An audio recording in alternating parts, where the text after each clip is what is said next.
CCS and 101.1 FM. And it's time for another installment of Martial Law with Marshall Chriswell. This radio program intended for informational purposes only. The information does not constitute legal advice. The law constantly changes. The information may not be complete or correct depending on the date and your particular legal problem. Each legal problem depends on its individual facts, and different jurisdictions have different laws and regulations. Because of these differences, you should not act or rely on any information in this segment without seeking the advice of a competent attorney licensed to practice law in your jurisdiction for your particular problem. Hey, there's one of those right across the microphone from me right now. He's Marshall Chriswell. Good morning. Good morning. You and I do not generally discuss what our topic of conversation is going to be. So do you have something you want to bring up this morning, or do you want me to take a shot at it? Well, I was thinking about something this morning that's been on my mind a little bit with regard to some of my family law cases. You know, the Congress is going to be voting on a tax bill here this week, and one of the provisions of that bill changes what family lawyers have come to accept as normal for, 25, 30 years. Excuse me. And that is with regard to alimony. Okay. When normally, under the previous regime here, if you pay alimony, normally that's deductible in your federal income taxes. Mm-hmm. If you receive alimony, that's generally not taxable income. That is going to be completely changed under this bill. And that change would take effect starting in 2019.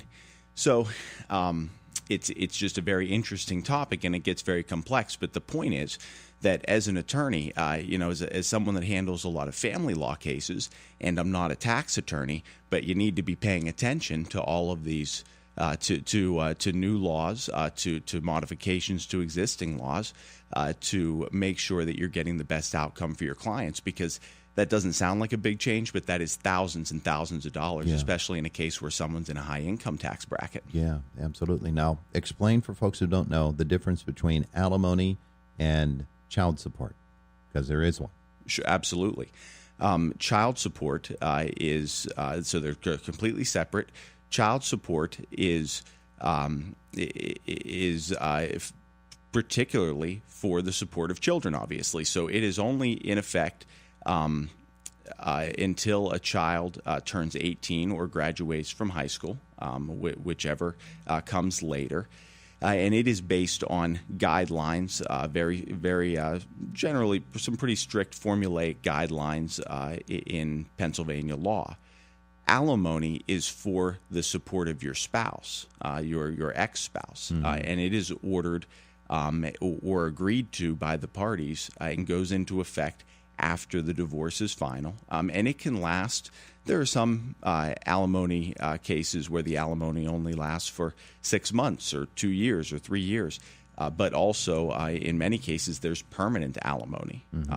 And alimony the amount of alimony is based on many factors, but particularly the disparity in income and earning potential of the spouses. So you have folks get divorced. One spouse was the breadwinner, had made $100,000 a year, has a very good earning potential going forward because of their education and experience. And maybe the other spouse stayed home and took care of the children, or worked part-time, or didn't go to school and obtain a higher level degree or whatever it may be.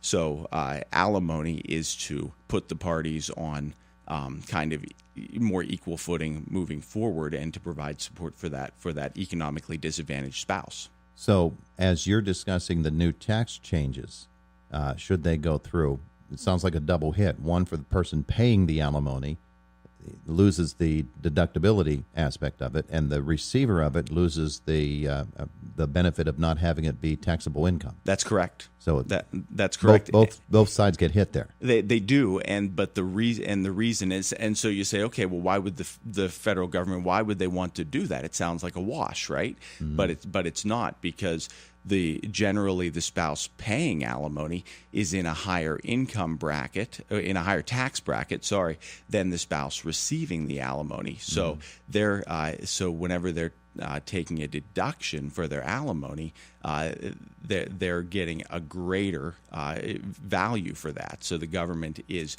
essentially giving away the difference. There. Do you understand what I'm saying? Yeah. Yeah. All right. So when we're talking about alimony, and to take it away from that tax deduction or tax discussion and onto just the overall general topic of alimony, is that a negotiated thing between the attorneys for each party? How is that amount determined, and how does it then escalate in the future should somebody get themselves a better position, a higher income? Those sorts of issues all have to be, I would assume, negotiated between attorneys. Is that true? That's correct. Most, as we've talked about, divorces, like most civil cases, are resolved through a settlement. Okay, most cases don't go to trial. 90%, I would say, don't go to trial. They're negotiated settlements, and when there's alimony involved, so what you're looking at is, okay, if we're going to settle this matter, what would a court likely do in the event that we did go to trial? Okay. That's how you base That's your... the chip. That's what you base your settlements on usually. And alimony, what a court does is they look at that there are a number of factors that are set forth in Pennsylvania law when a court is deciding how much alimony is appropriate. Those factors are, like I mentioned, income and earning potential are certainly one. The relative health of the spouses, is one disabled or prevented from working for some reason? Which spouse is going to be taking care of the minor children? Even though that this is separate from child support, that is a factor if one spouse is going to be a caregiver. So that there are numerous factors there, and the attorneys will look at those, and there will be arguments and negotiations, and then you arrive at a number and a duration, a length of time that it's appropriate, and you base that on how long might this economically disadvantaged spouse remain? So how long is it reasonable that until they get kind of on their feet again, for lack of a better term, and also how long was the marriage? If this is only a marriage of a couple of years or 5 years, then it's probably not appropriate to have alimony or a very long award of alimony. But if it's a 20-year marriage, that's a big difference. So that's a factor. And then, as you alluded to, should it be modifiable over time? What happens if the spouse that's receiving alimony gets remarried? Normally, alimony would cease under Pennsylvania law. But when you're negotiating a settlement, you can basically, the terms are negotiable. Okay.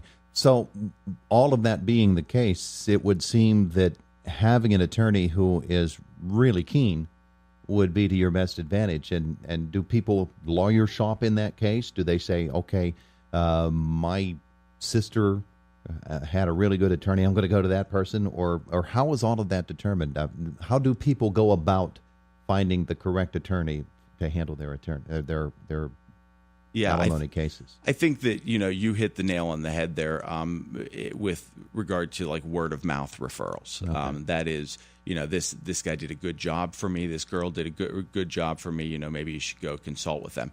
But I'd encourage anybody, to not just take the first guy you see in the phone book or the first person that first girl that your friend tells you about.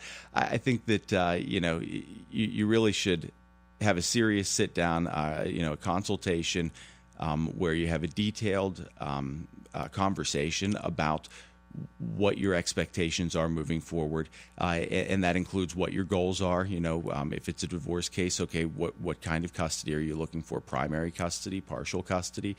Are you expecting alimony? What are you expecting out of your divorce settlement? And also how much, what are the attorney's fees going to be? All those kinds of things, and make a decision that's right for you. And if it takes 2 or 3 consultations before you find somebody you're comfortable with, then that's so be it. That was going to be my next question. Do people say, okay, I'm not liking what I'm hearing from this attorney, maybe I'll, not for want of a better term, find a better term with somebody else, or a better chance with somebody else? But people actually do that. Sure, and just what kind of a rapport are you developing with your lawyer? I mean, there are some very fine lawyers out there that have poor client communication skills and don't relay what's going on in the case to their client very well, or and clients can find that very frustrating, or just personality conflicts. So, all of those things, because really you're a partner in this, whatever kind of case or matter it is, whether it's a real estate transaction, a divorce, or a breach of contract, you're a partner with this attorney moving forward, and you each have your roles to play. And if you're going to get to a successful outcome, you need to be on the same page. Marshall Chriswell with us this morning. It's Marshall Law, and today we're discussing the unfortunate breakup of a marriage, and if it should advance that far, the divorce and the terms, the alimony, the child custody, the property as well. We really haven't talked about that. Do those negotiations between the two sides, do they ever get pretty heated? Because this is my family's home from so long ago, and you don't have a right to those sorts of things. Absolutely, they can get heated, but that is why you need to have attorneys, level heads on both sides, because you generally it's particularly a divorce action where emotions are running so high, you're not going to reach an outcome that's really are you going to be able to reach an outcome at all, or one that anybody's happy with, if you're trying to negotiate personally with a spouse whenever you have all of these other extraneous issues going on, with just all of the things that come up with a divorce. I'm sure as an attorney you have also run into clients who are just bound to term. I'm going to stick it to that wife or husband of mine to such a point that I don't care if it hurts me financially. I'm going to make sure I make my point, and that does nobody any good, right? That's right, and that's when you really need to have a heart-to-heart with your client as an attorney and say, maybe you should sit back and take a deep breath here. Let's talk next week. Because like I said, there are so many things going on, and those heat of the moment statements, we don't want to let those control the whole outcome of a case, or affect you years into the future, just because you happen to get into an argument with them on the phone the night before, or whatever. Especially when there are children involved, people Absolutely. can get hurt. Absolutely. Yes, and the little ones are the ones that are most likely to get hurt in that case. Yeah. So it takes someone to be able to calm the room down. That's one of the skills you have to develop as an attorney. It absolutely is, and that's part of our job. All right. So with people who might be wondering about the changes in the tax laws and they have things already set up to their satisfaction, are there changes that one can make in those arrangements in order to maybe not take as much of a hit with changes in the tax law? Should they revisit their attorney now and say, what's coming? How can I address it? Yeah, I mean, that's always something. If you think that you're going to be affected by any kind of pending legislation, contact your the lawyer you regularly use. We can always direct you to a specialist if there's something that you need to deal with in that regard. With respect to this, something like this alimony provision, we do have a little bit of time, but if you have a divorce action pending and there's potential that alimony is going to be awarded or it's going to be an issue, you're going to want to take care of it sooner rather than later, because those changes are coming down the pike. Really? Yeah.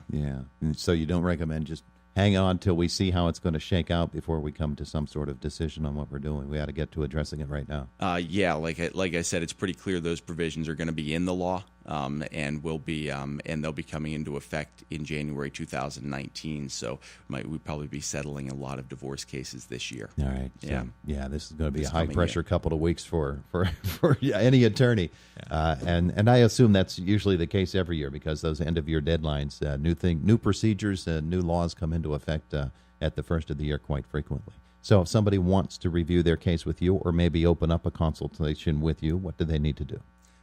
Give me a call at 724-465-5826. Stop in and see me in the Atrium Building in downtown Indiana, or online at westernpalawyer.com. Marshall, Merry Christmas. Merry Christmas to you. Thanks. It is Indiana in the Morning on AM 1160 WCCS 101.1 FM.